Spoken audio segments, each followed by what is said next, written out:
Hello. या व्हिडिओमध्ये आपण त्रिमितीय वस्तू आणि त्यांच्या घडणी बघणार आहोत. तर चला सगळ्यात पहिले आपण बघूया. इथे आपल्याकडे एक घन आहे आणि तो घन समजा पुठ्ठ्यापासून बनवलेला आहे किंवा कागदापासून बनवलेला आहे. तर त्या घनाला जर आपण उघडले तर त्याची घडण ही आपल्याला अशा प्रकारे दिसते. म्हणजेच या घनाची घडण ही अशी आहे आणि या घडणीमध्ये आपण बघू शकता 1 2 3 4 5 6 या 6 बाजू आहेत आणि या 6 बाजू म्हणजेच या घनाच्या 6 बाजू आहेत. आणि या घडणीला आपण ज्या प्रकारे एक एक करून दुमडत जातो आणि त्याची एक त्रिमितीय वस्तू बनवतो तेव्हा आपल्याकडे हा घन तयार होतो.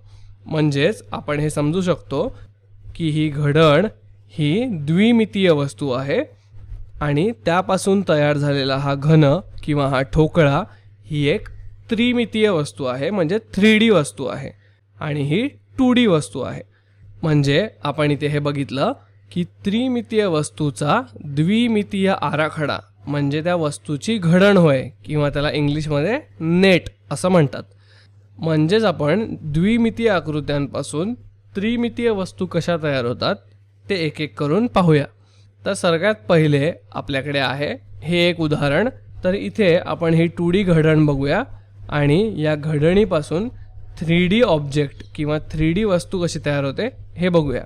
तर इथे या घनाची घडण ही अशा प्रकारे आपल्याकडे आहे आणि यामधल्या या ज्या बाजू आहेत त्यांना सगळ्यात पहिले आपण अशा प्रकारे दुमडून घेऊया. म्हणजे ही बाजूची 2 पृष्ठ आपण अशा प्रकारे दुमडून घेऊया.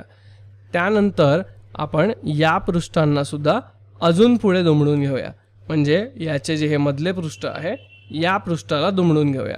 आता या ज्या राहिलेल्या वरच्या आणि खालच्या बाजू आहेत किंवा जी पृष्ठ आहेत त्यांना आपण अशा प्रकारे आत दुमडून घेऊया आणि त्यांना अशा प्रकारे पूर्ण आत दुमडल्यानंतर आपल्याला पूर्ण हा भाग बंद करायचा आहे आणि मग आपल्याला एक घन मिळेल किंवा एक ठोकळा मिळेल आणि आपल्याला हा 6 बाजू असलेला एक ठोकळा मिळालेला आहे. म्हणजे आपण द्विमितीय आकृतीपासून ही त्रिमितीय आकृती तयार केलेली आहे. आणि इथे आपण घनाच्या घडणीमध्ये बघितलं की घनाच्या घडणीमध्ये 6 चौरस असतात आणि त्याची सर्व पृष्ठे ही चौरसाकार असतात आणि ती समान आकाराची असतात आणि म्हणून आपल्याला या चौरसाची घडण मिळते. चला आता आपण पुढे इष्टिका चित्ती म्हणजे क्युबॉइडची घडण बघूया. तर इष्टिका चित्तीची घडण बघत असताना आपल्याला दिसते आहे की इथे निळे आयत जे आहेत ते या इष्टिका चित्तीच्या बाजूची पृष्ठ आहेत आणि हे जे हिरवे आयत आहेत हे वरचे आणि खालचे पृष्ठभाग आहेत असं आपण म्हणतो. तर ही इष्टिका चित्तीची घडण बघत असताना आपण बघूया की या घडणीला आपल्याला सगळ्यात पहिले अशा प्रकारे दुमडून घ्यायचं आहे आणि त्यापुढे अशा प्रकारे दुमडायचं आहे. आता या वरच्या आणि खालच्या बाजूसुद्धा आपल्याला बंद करायच्या आहेत आणि हे सर्व बंद केल्यानंतर आपल्याला अशा प्रकारे इष्टिका चित्ती मिळेल. म्हणजेच ही 3D वस्तू आपल्याला मिळेल. छान. आता आपण इष्टिका चित्तीची घडण जर नीट बघितली तर आपल्याला कळतं की याच्यामध्ये आयताकार पृष्ठ आहेत आणि काही पृष्ठ समान आकाराची आहेत पण सगळीच पृष्ठ एकाच आकाराची नाही आहेत. म्हणजे ज्या प्रकारे घनाची पृष्ठ ही सगळी एकाच आकाराची होती तशी इथे नाही आहेत. इथे ही 2 वरची आणि खालची पृष्ठ समान आकाराची आहेत आणि बाकीची 4 ही समान आकाराची आहेत. छान.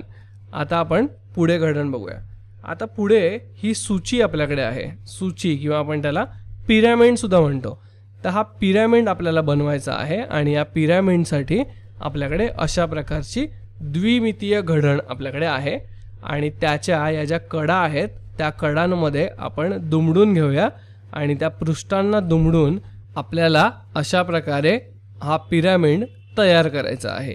आणि तो पिरॅमिड आपण वरून बघितला असता आपल्याला तो अशा प्रकारे दिसतो आणि समोरून बघितला असता तो आपल्याला अशा प्रकारे दिसतो. म्हणजेच हा पिरॅमिड किंवा सूची आपण त्रिमितीय वस्तू बनवलेली आहे आणि ती आपल्याला अशा प्रकारे दिसते.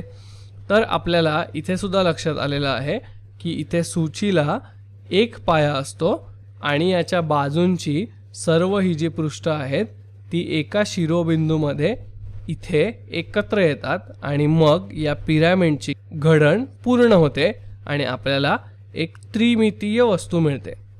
छान. तर आता यापुढे आपण 5 चौरसांची घडण बघूया. यालाच आपण पेंटोमिनो सुद्धा म्हणतो. तर ह्या 5 समान चौरसांची घडण करत असताना आपण जर त्याची बाजूंची पृष्ठ दुमडली तर आपल्याला अशा प्रकारचा एक बॉक्स मिळतो, परंतु हा बॉक्स वरून अशा प्रकारे उघडाच असतो आणि इथे आपण समजू शकतो की याला एक पृष्ठ कमी आहे आणि जे वरचे पृष्ठ आहे.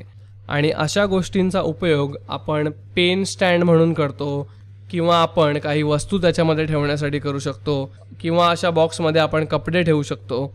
तर असं सुद्धा आपण त्याचा उपयोग करतो. आणि इथे आपण एक गोष्ट शिकलेलो आहोत की अशा प्रकारच्या प्रत्येक द्विमितीय आराखड्यापासून बंद असलेली त्रिमितीय गोष्ट तयार होऊ शकत नाही.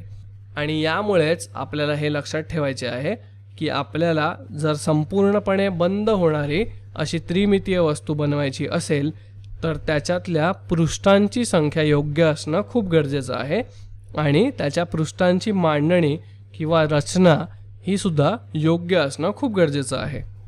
छान. तर अशा प्रकारे आपण इथे द्विमितीय आणि त्रिमितीय वस्तू आणि त्यांच्या घडणी बघितलेल्या आहेत.